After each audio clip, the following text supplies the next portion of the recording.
this is the position of the 18-volt regulator. 24 volts comes in via pin 17 through a 100 ohm resistance and onto the collector of TR.21. The base of TR.21 is held down through a Zener diode and up through a resistor. The resistor is pulling up the Zener diode and 18 volts arrives at the base of the transistor. The output then goes on from the emitter to pin 32. This is used to drive usually the board at the back, which is a high level amplifier, and also sometimes a switching board which drives these relays.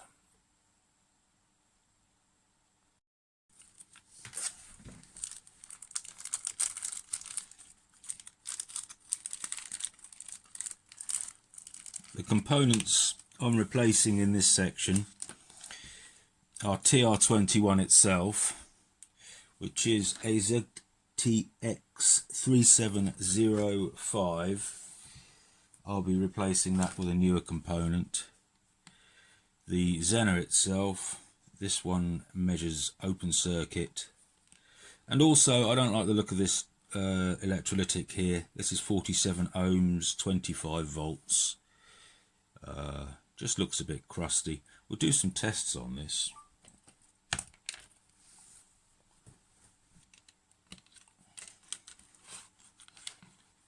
TR.21.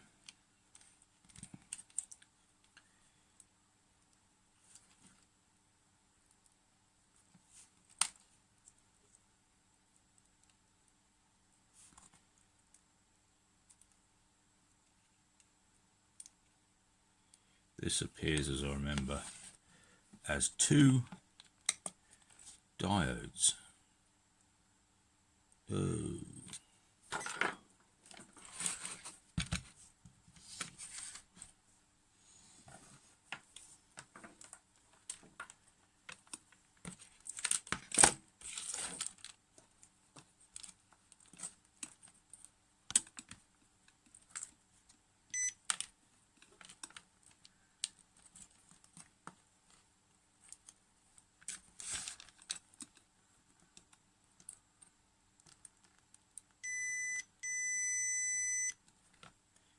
TR.21 is showing a short circuit between collector and emitter, collector and base, so that's clearly faulty.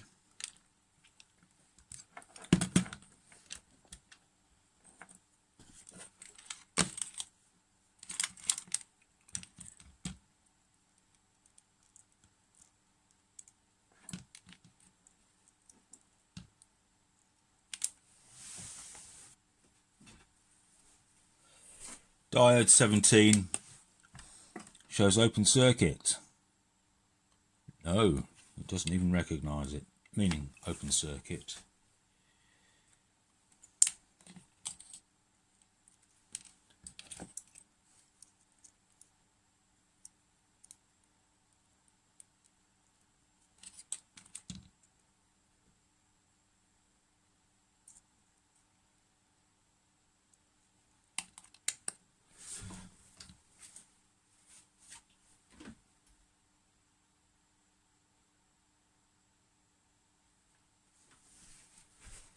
And capacitor C53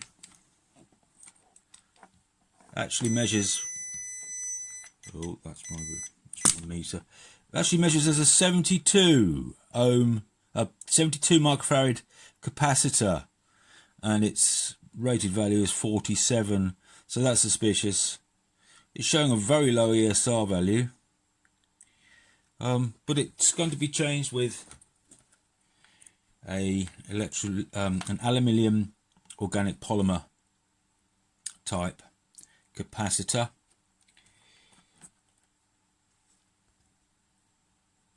The Zener is going to temporarily be replaced by this Zener.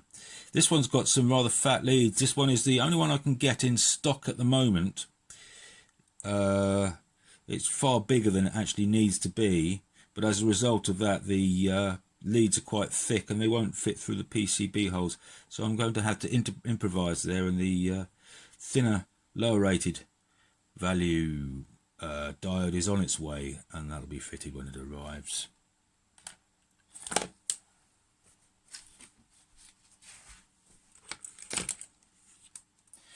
The original transistor, ZTX3705, is an obsolete unit, no longer in production.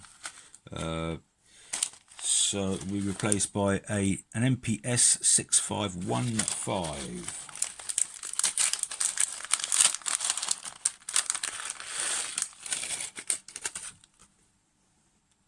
Clap. Unusually, this new transistor, the MPS 6515, is marked with EBC, emitter, base and collector. You may not be able to see it there with this camera.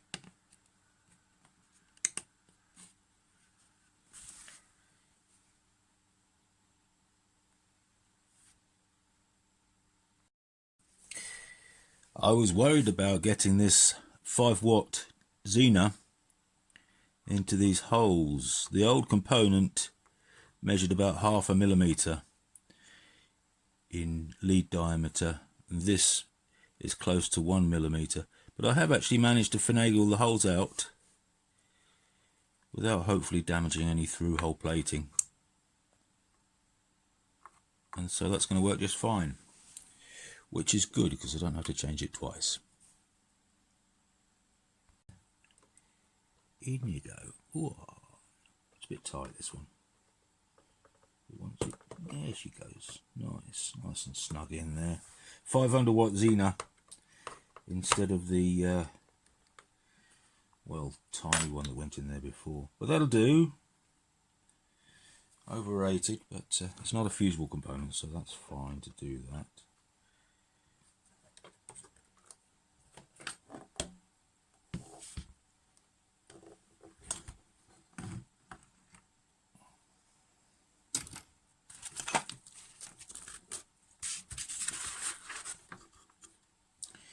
Yeah, fairly handy, you know, really nice to work on these.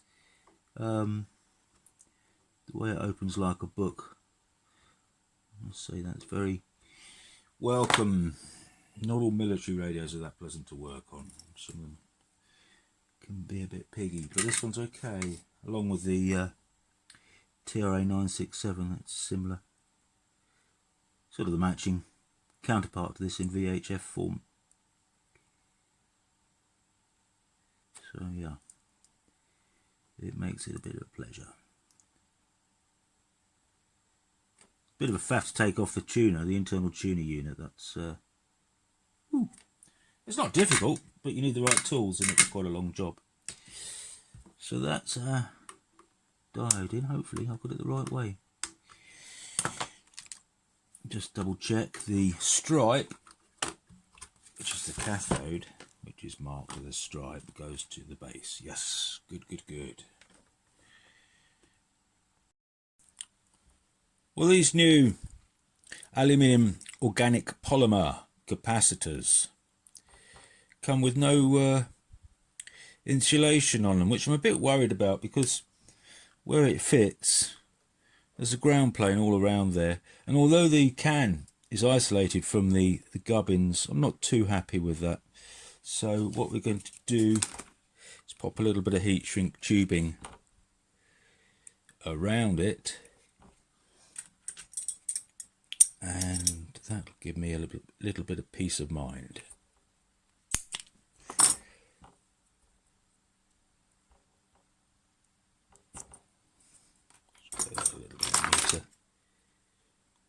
As per usual, the markings on it, the red bar there suggests positive, and the longer lead is positive as well. Sorry, The marker is negative, of course, as per traditional electrolytic capacitors, and the longer lead is positive. So we'll pop our heat shrink tubing over the capacitor. The bottom will shrink over.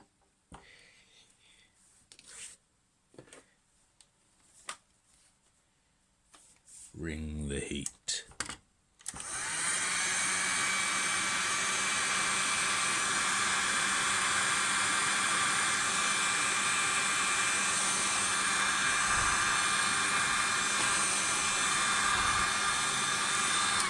There we are. Maybe I'm just a bit of an old traditionalist, but I'm more happy with that.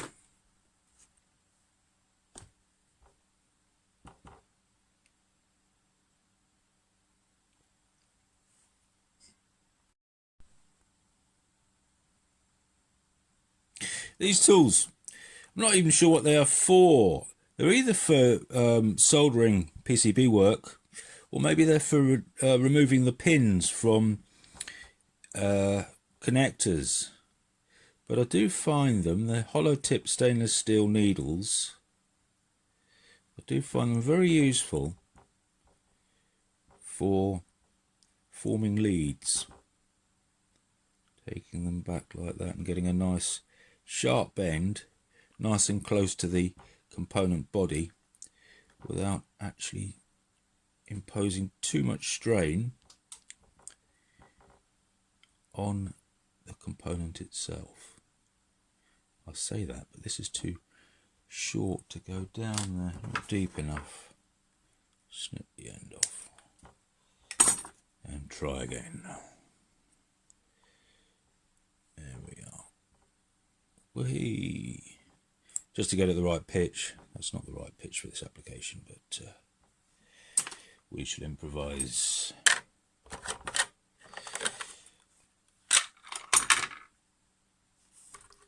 That's going to be, ooh, lost a negative, but it's there.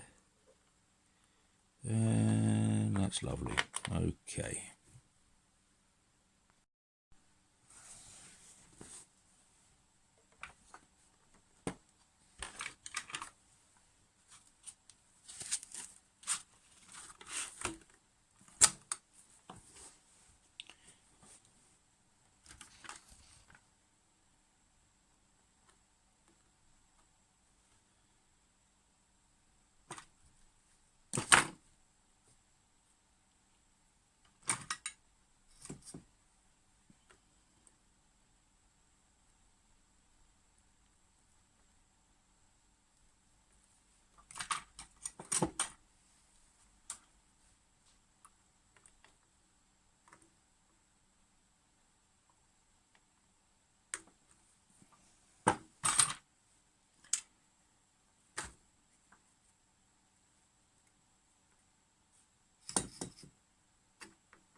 Didn't put any flux on, did I? Got some brand new flux and I didn't put it on. Oh well, that went just fine anyway. Trim it off. That's my capacitor installed. Before that transistor goes in, I want to check the static voltages around this regulator. I want to see that Zener's pulling up. So we'll expect to see on pin 17 here 25 volts, which we don't see, and that's because I haven't switched on. Switching on 24.97 volts, that's good.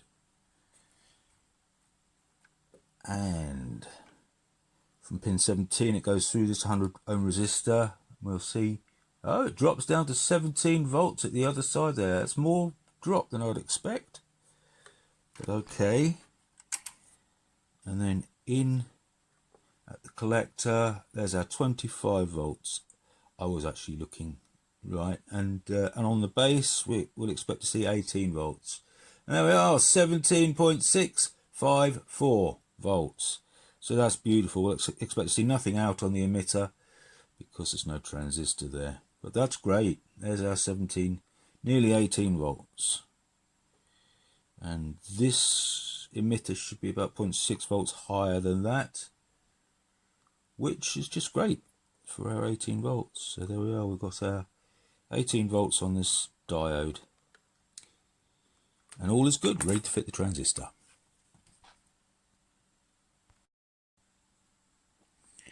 The silkscreen printing for the transistor shows its orientation with the flat towards the back, and that relates to the E-line package that came out of there with the ZTX series transistor. That would have gone that way round. Hope you can see it. But going to the TRA.931 package, it's in fact orientated the other way round. Hard to get wrong because EBC printed actually on the transistor body.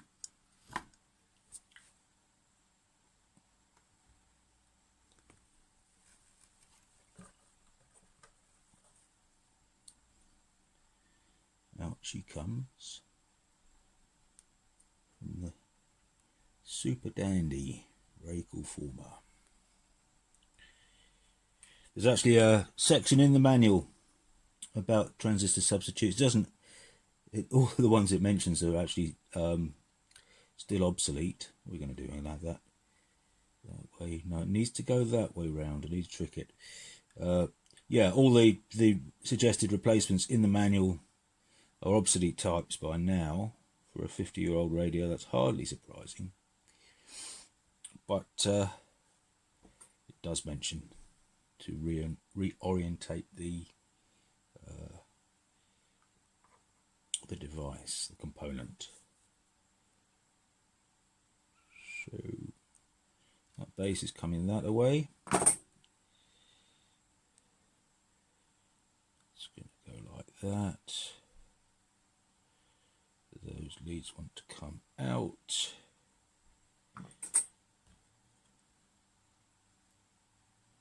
Not my best pliers for this. I've got some better ones somewhere. Can I be bothered to look for them? Probably not.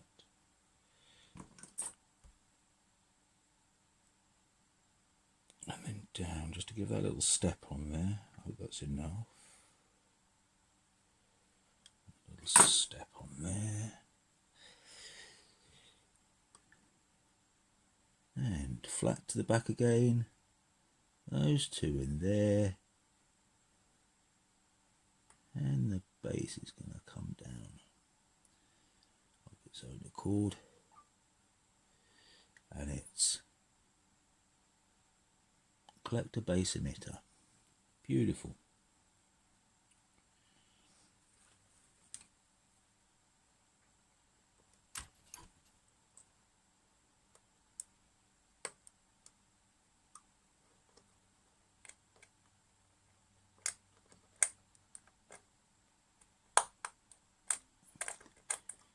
Bottoming out on the chassis underneath. So open her up.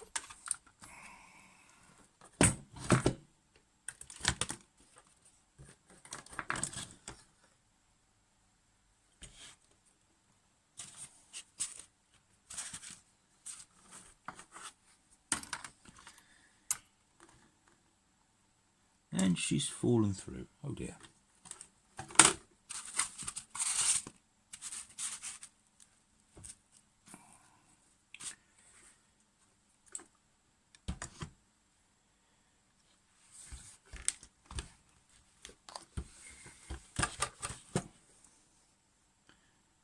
Well, it was going quite well, so what do you expect? I don't like to display these component leads because it's a devil of a job to get them out once they've been splayed. Obviously, when they assemble them, it's much easier for them to put all the components in and splay the leads so they don't fall out the back before wave flow soldering.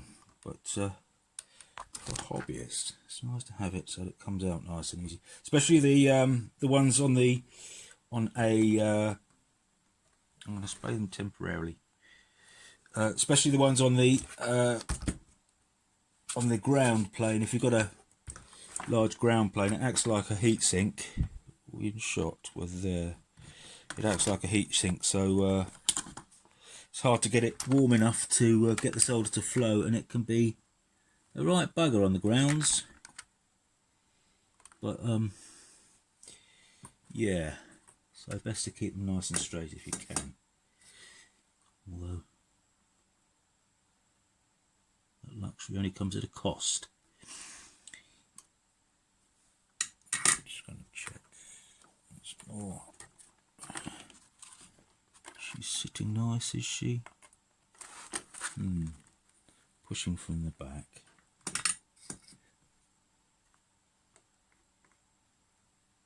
There we are. That's nice and snug.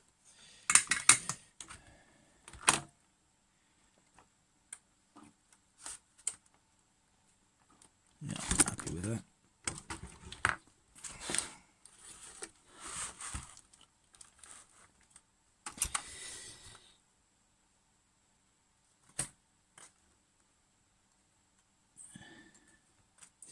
So this is the 18-volt regulator circuit,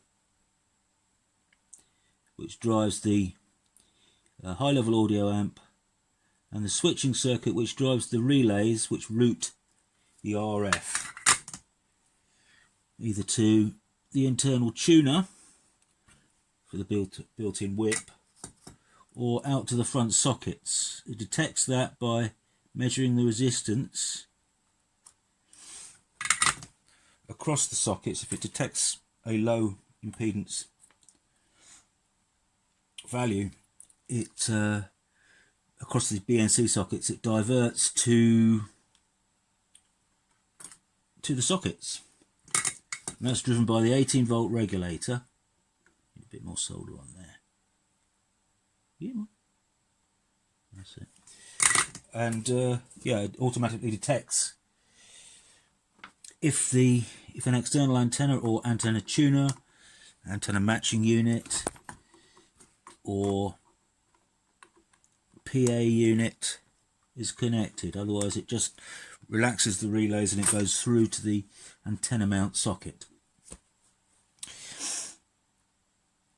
And this is the second one I've seen with problems with this 18-volt regulator stage, although the other one that I've been looking at has got had a different failure mode. The diode had actually gone short circuit, the transistor obviously was taken out, and that was caused by a capacitor on the piggyback board, which is a switching and high-level amplifier board. In fact, specifically the high-level amplifier board, which goes to the center pin on the front connectors to give us a constant high-level output of audio.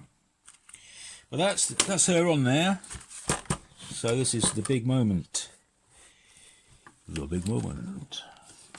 And I'm expecting, what I should do, oh, not a very good angle there, is it? What I should do is to pop this board on somehow, just temporarily, because we don't want any shorts going on there. This is a different board to the other one I've been looking at, the one up on the shelf behind me. I imagine this is just switching, so it does have the 4 BNC sockets on the front. But this one, no, that's not right. I've got it upside down. What am I doing? It does have the 4 BNC sockets, but maybe it doesn't support high-level audio. I don't know. It's a sort of the high-level audio has a very similar topology to the low-level audio, the one that you use for headphones. It's very, very similar, but just repeated on a separate piggyback board, should that be necessary. So I'll just snap that down there, so that's not going to go anywhere.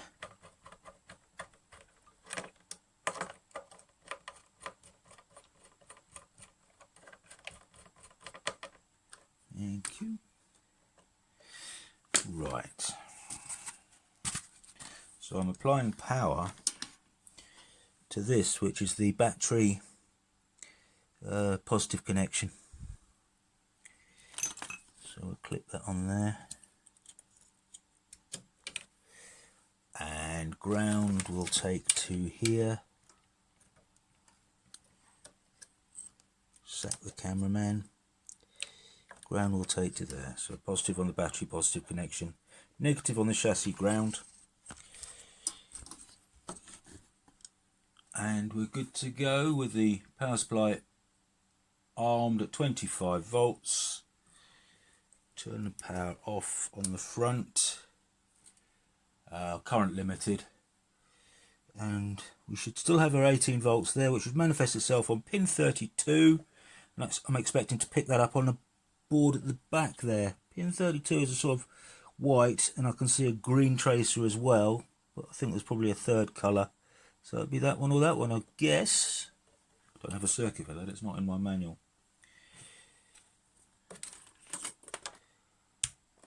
Meter at the ready. Power on. No current, she's switched off. Current on. Power on onto the low setting. There's no current flowing there. So what's going on? The lead's fallen out of the positive clip. And again, power on. And there we are, 210 milliamps flowing through there. That's fine. What I should do is actually connect a speaker mic to it. This is quite an unusual one. You don't see many of these. Kind of quite like that. It's nice.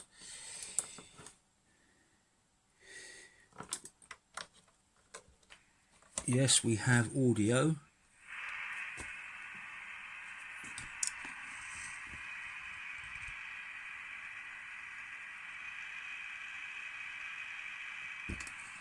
And we have still 210 milliamps going into the unit. And what we want to see is 18 volts on there, pin 32. And there we are, 17.4. That'll do me. Replicated on the back. Nothing there. Nothing there. So, well, I don't know.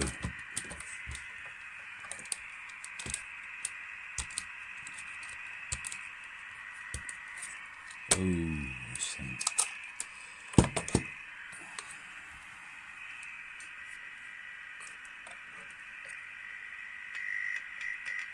Well, that's obviously some sort of audio board there, because it's injecting audio into there. And that's 25 onto there. So yeah, this is the audio board, probably a driver and two complementaries. Comes in somewhere and it goes out somewhere else. But yeah, this one's just on a 25 volt rail, white and purple. Anyway, yeah, we got our 18 volts there. Oh, that's injecting as well. That's interesting.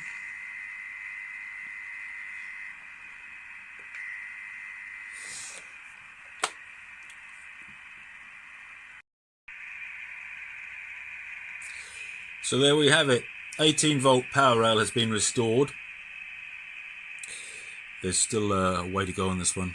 I believe there's no power outputs, no RF power outputs. So hopefully that's not the final transistors. They do tend to go on these. But and I do have a couple of spare ones because they're very expensive, about £50 each, the transistors, the finals on those. So best avoid replacing those unless you have to. Hopefully it's something ancillary to the PA circuit itself. We shall find out in due course. There's another video coming on its way. This one a similar problem. This one has an 18 volt regulator fault, but that's been fixed on the 18V regulator. Another one that has no PA output. There's a pattern emerging here, isn't there? And hopefully there'll be more RACAL videos to come, because I've got a bit of a run. I've got a bit of a run on these RACAL radios at the moment. Plenty to be getting on with, as you can see, or maybe can't see, because the sun is very much in my eyes. Bye for now. Have fun at the bench.